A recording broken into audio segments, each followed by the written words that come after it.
Sweden اور Netherland کے بعد ڈنمارک میں بھی قرآن مجید کو نذر آتش کرنے کے خلاف سعودی عرب، ترکی، ایران، پاکستان، یمن اور افغانستان سمیت مسلم اکثریتی ممالک میں شدید احتجاج کا سلسلہ جاری ہے۔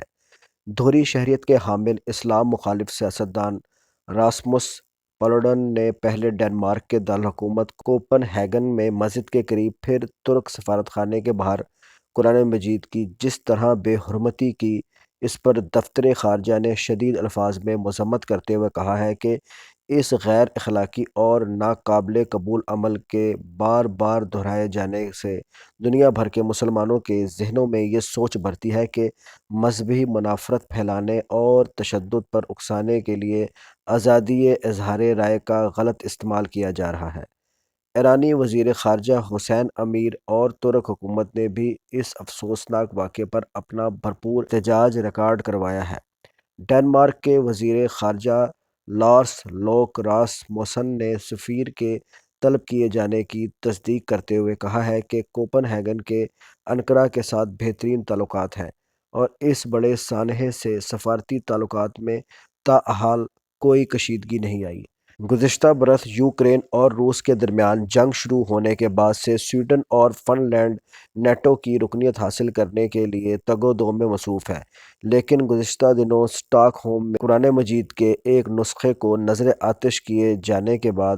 ترک صدر رجب طیب اردگان نے یہ عندیہ دیا ہے کہ وہ نیٹو میں شمولیت کے لیے کوئی حمایت نہیں کرے گا۔ پولوڈون کی یہ دھمکی کہ جب تک ترکی سویڈن اور فن لینڈ کی نیٹو کی رکنیت کی منظوری نہیں دے دیتا، اس وقت تک وہ اپنی کارروائی جاری رکھے گا،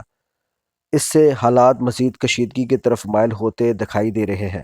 دنیا کو ایک طرف کووڈ-19 کے ساتھ ساتھ معاشی بحران اور ماحولیاتی تبدیلیوں کی وجہ سے درپیش خطرات جیسے سہ طرفہ چیلنجز کا سامنا ہے، تو دوسری طرف مسلمانوں پر دہشت گردی کا لیبل لگا کر انہیں انتہا پسندی کی بھینٹ چڑھایا جا رہا ہے۔ سامراج اسلامی تشخص کے خاتمے کے لیے شروع دن سے ہی برسر پیکار ہے۔ یورپ کے اکثر ممالک میں اسلاموفوبیا میں اضافہ ہو رہا ہے، جبکہ وہاں عمومی صورتحال یہ ہے کہ وہ قرآن مجید کی بے حرمتی اور توہین آمیز خاکوں کو آزادی رائے سمجھتے ہیں۔ یورپی ممالک میں بڑھتی ہوئی اسلام دشمنی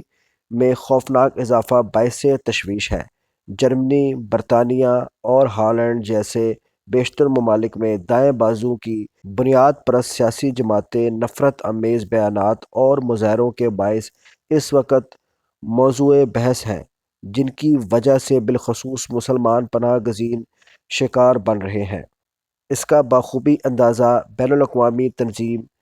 ایمنسٹی انٹرنیشنل کی جامع رپورٹ بعنوان choice and prejudice discrimination against Muslim in Europe سے لگایا جا سکتا ہے، جس میں یہ انکشاف کیا گیا ہے کہ مسلمانوں کے خلاف تعصب کو ختم کرنے کے بجائے اکثر یہ دیکھنے میں آ رہا ہے کہ اسلام اور مسلم مخالف عناصر کی سیاسی جماعتیں اور حکام ناز برداری کرتے ہیں تاکہ ان کی ہمدردیاں حاصل کر سکیں۔ منفی تشبیہ سازی تعصب کی وجہ سے مسلمانوں کے خلاف امتیازات میں اضافہ ہو رہا ہے۔ اسلام کے خلاف بیانات، حضرت محمد صلی اللہ علیہ وآلہ وسلم کی شان اقدس میں نازیبا کلمات، قرآن پاک کی بے حرمتی اور نہتے مسلمانوں کے قتل عام جیسے واقعات مغرب میں تیزی سے پھیل رہے ہیں۔ امریکہ اور یورپ میں نہتے مسلمانوں کا قتل عام اور مقدس مقامات میں عبادات پر پابندی، مسلم خواتین کو اپنی پسند کا لباس پہننے کے حق سے انکار اور توہین آمیز خاکوں کی اشاعت، برما میں روہنگیا مسلمانوں کو نذر آتش کرنے، یہودی اور ہندو بستیوں کی تعمیر کے لیے فلسطینیوں اور کشمیریوں کی نسل کشی کے پے در پے واقعات سے اس امر کا بخوبی اندازہ لگایا جا سکتا ہے کہ اس تشویشناک رجحان نے معاشرے کو کتنی تیزی کے ساتھ منقسم کر کے رکھ دیا ہے۔ اسلام کے خلاف نفرت مہذب اور جمہوری ہونے کے دعووں کی نفی ہے، جس کا تدارک وقت کا تقاضا ہے، کیونکہ کسی قوم کی نسل کشی اور آزادی سلب کر کے امن کا خواب نہیں دیکھا جا سکتا۔ لہذا مسلمانوں پر شدت پسندی کا ملبہ ڈالنے والوں کو حقیقت پسندی سے کام لینا چاہیے۔ انسانی حقوق کا دعویٰ کرنے والے بعض یورپی ممالک میں آزادی اظہار رائے کی آڑ میں دنیا بھر کے مسلمانوں کے جذبات کو مجروح کرنے کا سلسلہ فوری بند ہونا چاہیے۔